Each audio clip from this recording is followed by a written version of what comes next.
Hello નમસ્કાર પ્રણામ મારા હાવત જેવા ખેડૂત મિત્રો, હું છું સતીશ કોટડિયા, નવી પેઢી નવી બુદ્ધિનો ખેડૂત. તો ભાઈ આપણે ગઈઢિયાનું માન રાખીને આપણે થોડુંક વિચારીને કર્યું છે. આપણે ઘઉંનું વાવેતર કર્યું છે. એમ કહેતા કે લવ કરો એના 2 વીઘાના ઘઉં કરો છે. ભાઈ જોઈ શકો છો અત્યારે કાઢવાનું કામકાજ ચાલુ છે ઘઉં. અને આમ તો આપણે એમાં પહેલી ફેરે પાયામાં ડીએપી આપ્યું છે, પછી કંઈ કોઈ વસ્તુ આપી નથી. અને ઘઉંનો અત્યારે ફૂંકણી ચાલુ છે ને જોતાં એવું લાગે છે કે 40-45 મણનો ઉતારો આવશે.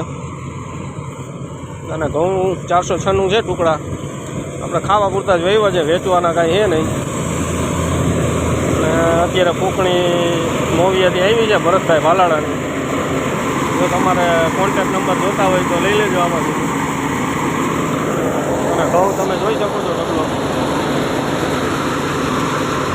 અડધા ઘઉં નીકળ્યા છે. ઢગલો ઘઉંની ક્વોલિટી જોઈ પ્યોર 403નો ટુકડા ખાવા માટે.